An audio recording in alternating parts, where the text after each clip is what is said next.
જેલમાં જવું છે કે ભાજપમાં આવવું છે? ચૈતરભાઈએ કીધું હું આદિવાસી સમાજ માટે લડવા વાળો માણસ છું, મારે ભાજપમાં આવવું નથી, જેલમાં નાખો તો વાંધો નથી.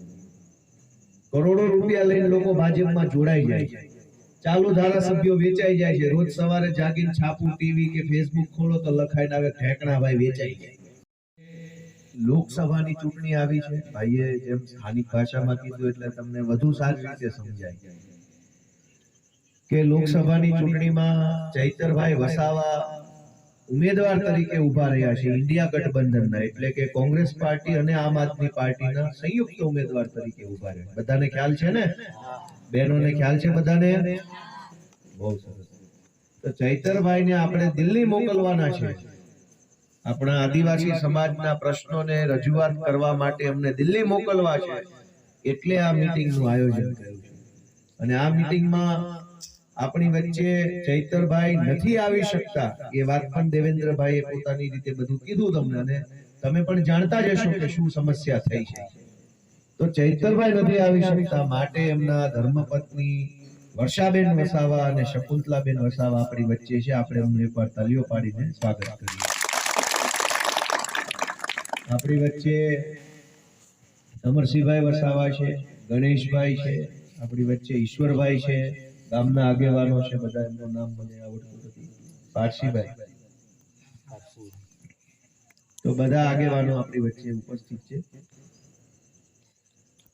આ ચૂંટણીની અંદર ખરેખર ખૂબ ગંભીરતાથી વિચારીને જોઈને સમજીને મત આપવાનું આ ચૂંટણી છે. કાકાએ અહીંથી કીધું 95% મત મળશે.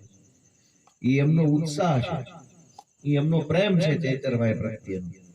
પણ ખરેખર 95% મત આખા ગામમાંથી મળે એના માટે આપણે ખૂબ મહેનત કરવી પડશે. કેમ કે ભાજપ વાળાએ એવું નક્કી કર્યું છે, જેમ કે હું તો બધે ફર્યો, વાગરા ગયો, કરજણ તાલુકામાં પ્રચારમાં હતો ચૈતરભાઈ સાથે, જંબુસરમાં હું હતો, ભરૂચમાં અમારી ટીમ ફરે છે, સુરતના અને કાઠિયાવાડના માણસો ચૈતરભાઈના સપોર્ટમાં પાર્ટીનું કામ કરે છે. તો બધા જ તાલુકામાં ચૈતરભાઈને ખૂબ સપોર્ટ મળે છે બધાનો. કેમ કે બધા જ લોકો એવું માને છે કે ચૈતરભાઈ એક જ વ્યક્તિ એવો છે જે આપણા માટે લડશે, આપણા માટે અવાજ ઉઠાવશે, એવું બધાને લાગે છે. અને એટલા માટે બધા સમાજ, આદિવાસી સમાજ તો ચૈતરભાઈને સપોર્ટ કરે એ તો બહુ સ્વાભાવિક વાત છે, પોતાના માણસને તો સૌ સપોર્ટ કરવાના જ છે. પણ આદિવાસી સમાજ સિવાયના લોકો જે કરજણમાં છે, વાગરામાં, જંબુસરમાં, એમાં પટેલો છે, દરબારો છે, કોળી પટેલ છે, એ બધા ખૂબ સપોર્ટ કરે છે કે પહેલી વખત અમને આવો મજબૂત માણસ ઉમેદવાર તરીકે મળ્યો છે તો અમે આને જીતાડીને જ રહીશું. તો ભાજપે જે બધી જગ્યાએ સર્વે કરાયો અને બધાને આના માણસો મોકલ્યા ને બધું ચાલુ કરાયું કે ભાઈ કોણ જીતશે, તો ભાજપના સર્વેમાં એવું ખુલ્યું કે મનસુખભાઈ વસાવા જંગી બહુમતીથી હારી જાય છે. એને એમ લાગ્યું જીતવાનું છે, જંગી બહુમતીથી હારે છે. એટલે મનસુખભાઈ વસાવા જંગી બહુમતીથી ભરૂચ લોકસભા હારે છે, એના ડરના કારણે, એની ચિંતાના કારણે એમણે ભાજપમાં વાત કરી, ઉપર ભાજપ વાળાને ફોન કર્યા કે અહીંયા તો ચૈતર વસાવાનું બહુ નામ ચાલે છે ને એક જ ચાલે, ચૈતરભાઈ ચાલે, બધું નારા લાગે છે ને પબ્લિક તો બધી ચૈતરભાઈ સાથે જોડાઈ ગઈ છે, મને તો કોઈ પૂછતું નથી, આપણી પાર્ટી હારી જશે, ભાજપ પાર્ટી. આવો ફોન કર્યો ભાજપ. તો ભાજપ વાળાએ એવું કીધું કે ચિંતા કરો માં મનસુખભાઈ, આપણે 2 નંબરના રૂપિયા બહુ કમાયા છીએ, ભ્રષ્ટાચાર બહુ કર્યો છે, બહુ હરામના રૂપિયા આપણી પાસે પડ્યા છે. ચૂંટણીના આગલા દાડે બધા ગામમાં જઈને ભાજપના કાર્યકર્તાઓ પૈસા આપી દેશે, જમવાનું આપી દેશે, સાડી આપી દેશે, વાસણ આપી દેશે, એટલે આપણે ચૂંટણી ભાજપ જીતી જશે. ચૈતરભાઈ ભલે ભાષણો કરો. બોલો, આવો પ્લાનિંગ કર્યું છે. આવું આ સારું કહેવાય? કો બધા સારું કહેવાય? એ કે આગલા દિવસે જઈને સાડી આપી દઈશું, જમવાનું આપી દઈશું, વાસણ કે આપી દઈશું, પૈસા આપશું એટલે ભાજપ જીતશે અને ચૈતરભાઈ ભલે હમણાં ભાષણ કરે. આવું નક્કી કર્યું ભાજપ વાળાએ. બધા કેવા સારું કહેવાય કે ન કહેવાય? બેનો સારું કહેવાય કે ન કહેવાય?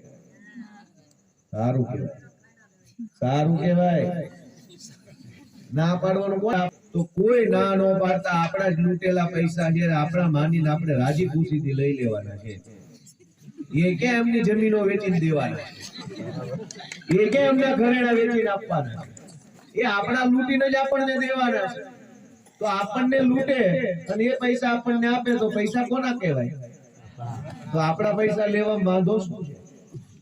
પણ જેલમાં જવું છે કે ભાજપમાં આવવું છે? ચૈતરભાઈએ કીધું હું આદિવાસી સમાજ માટે લડવા વાળો માણસ છું, મારે ભાજપમાં આવવું નથી, જેલમાં નાખો તો વાંધો નથી. કરોડો રૂપિયા લઈને લોકો ભાજપમાં જોડાઈ જાય છે, ચાલુ ધારાસભ્યો વેચાઈ જાય છે. રોજ સવારે જાગીને છાપું ટીવી કે ફેસબુક ખોલો તો લખાઈને આવે ઠેકણા ભાઈ વેચાઈ જાય. આપણો કપાનો વેચાય ટાઈમે પણ ધારાસભ્યો વેચાઈ જાય. આપણા ઘરે કઈક જુવાર પાકી હોય, કઈક મકાઈ પાકી હોય, વેચવા જઈએ એનો વેચાય ટાઈમ, એનો ભાવ નો આવે, ધારાસભ્યનો ભાવ પૂરો આવે. સાચી વાત છે ખોટી વાત છે? આની પસંદને હું તો પ્રણામ કરું છું, સલામ કરું. તમે મરદ માણાને મત આપીને બનાવ્યા ધારાસભ્ય, હલતા નથી. બોલો તમે બધા મહાન છો. ચૈતરભાઈ તો ધારાસભ્ય તમે બનાવ્યા એટલે ધારાસભ્ય છે, પણ ધારાસભ્ય ચૈતરભાઈને બનાવવા વાળા કોણ? તમે બધા. કેટલા મહાન માણસો છો. તમારો નિર્ણય કેટલો સારો છે. 2022 માં તમે જે નિર્ણય કર્યો મત આપવાનો, એ કેટલો સારો નિર્ણય છે. હું તો એને વિચારું તો મને ગર્વ થાય છે તમારા બધા ઉપર કે હજારો માણસને તમે ધારાસભ્ય બનાવ્યા. વેચાવા ફેચાવાની વાત તો છોડી દો, એક ફૂટ ડગલું પાછું ન ભરાય. આવા મસ્ત માણસને લોકસભામાં મોકલવાની આ ચૂંટણી આવી છે. ગામના સૌ યુવાનો, આગેવાનો, વડીલો પાસે આશા છે કે ચૂંટણીના દિવસે ફૂલ સક્રિય રહીને, દાદાએ 95% કીધું પણ 95 એ મન માને એમ નથી. 100% મત ઝાડુને મળવા જોઈએ. કોઈ નોટા નહીં, મત નહીં, ખોટા નહીં, મત નહીં, અપક્ષ નહીં, મત નહીં, નિષ્પક્ષ નહીં, મત નહીં. આપણા માટે માત્ર 50. ગામમાં 100 મતદાર હોય તો 100 માંથી 100 ને માત્ર ઝાડુને મળવા જોઈએ. એટલે મને કોઈ શબ્દ પકડાઈ દીધો, હું તો કીધું હોયરો લાવો, હોયરો લાવો. કીધું ભાઈ કે હોયરો એટલે આ બાજુ દેશી દારૂ થાય કે એટલે આમાં ઘણી વાર આવું થાય. ભાઈ જરાક ધ્યાનથી સાંભળો, કે પોતે નથી આવી શકતા એટલે એમણે કીધું કે આ વાત તમે ગામ લોકો સુધી પહોંચાડજો.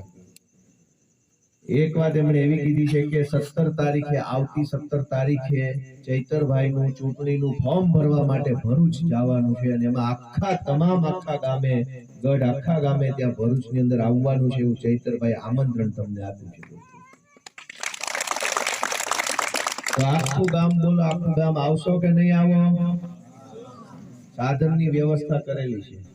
વોટ્સએપ વાપરતા હોય, ફેસબુક વાપરતા હોય, યુટ્યુબ વાપરતા હોય, ઇન્સ્ટાગ્રામ વાપરતા હોય, એ બધા જ બહેનો કે ભાઈઓ દિવસમાં 2-4 વખત તમારે ચૈતરભાઈનો પ્રચાર થાય એવી પોસ્ટ ને એવા સ્ટેટસ મૂકવાના છે વોટ્સએપમાં, ફેસબુકમાં. કરશો કે નહીં કરો? કોણ કોણ છે વોટ્સએપ વાપરે? હાથ ઊંચો કરો જે બહેનો